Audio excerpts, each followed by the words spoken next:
On emptiness of cause and emptiness of effect. What is emptiness? For Buddhists, emptiness is a way to look at the nature of the world. Not only do we need to learn Buddhism, but we also need to transcend beyond time and space. Learning to understand emptiness as a view about the nature of the world, and that such emptiness is absolute. However, there are numerous types of emptiness. Theravada Buddhism and Mahayana Buddhism understand the term emptiness in different ways. Theravada tradition understands emptiness as the emptiness of self. What does that mean? The self is empty. There is no permanent vitality in the world. There is the view that self is controlled by vitality.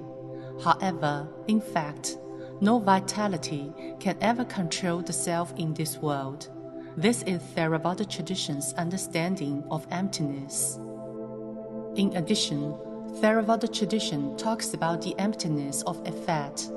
In terms of the cause-effect relationship, they view all the effects and all the reality as empty. All compounds in the world are empty of a permanent fundamental element.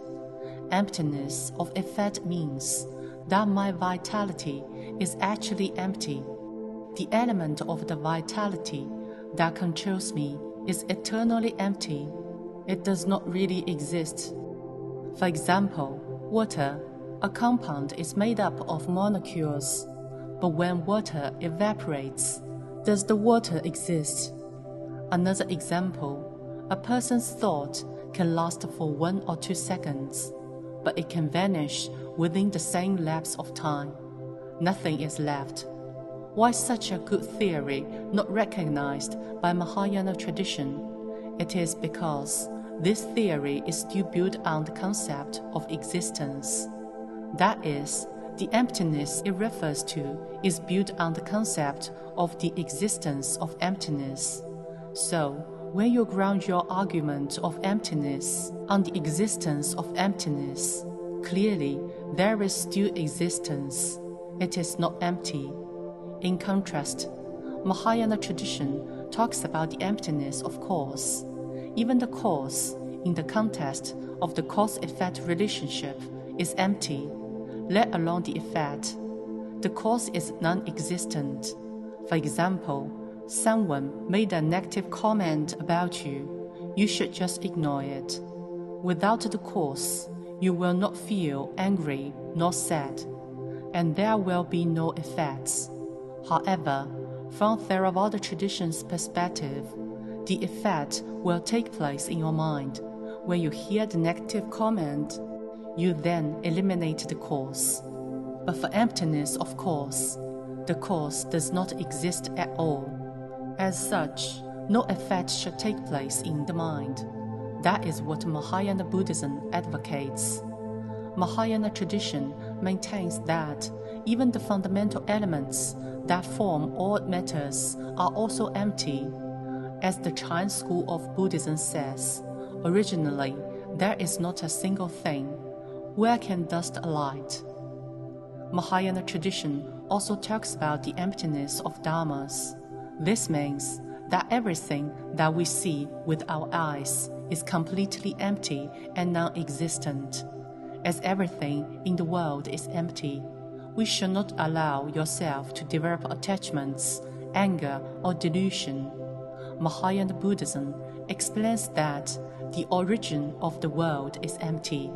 The world is inherently empty and unreal. All things in this natural world are illusory.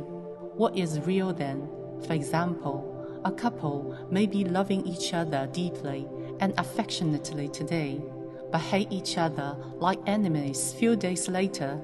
Isn't this unreal? Hence, one must possess intelligence and wisdom to overcome their ignorance.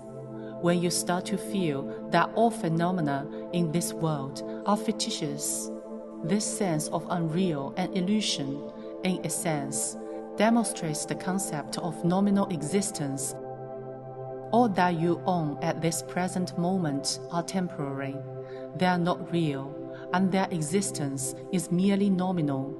If everything you own today is lost, then it's gone. For example, when our parents pass away, then they are gone. The existence of anything in the world is just nominal. Never assume that something can belong to you forever when it is yours. Everything changes.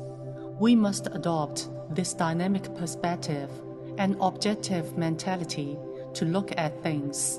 Then you will not shed tears, feeling upset or sad. Adopt a dynamic perspective, not a simple one-sided slant, to analyze a problem. Then you will always live a life filled with hope.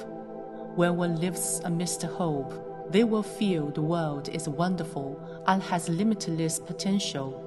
On the contrary, if one sees a stationary, unchanging world, then the world will appear to be doomed, where all hope is lost, and they may even want to give up on their lives.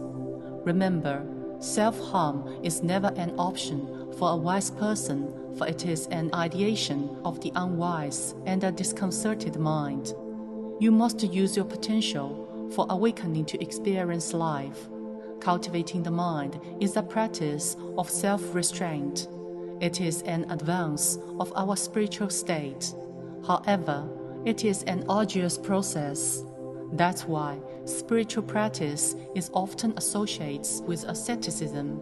We must control ourselves to be able to refrain from any forms of desire and correct all sorts of shortcomings. Only after correcting our shortcomings are we one step closer to attaining enlightenment.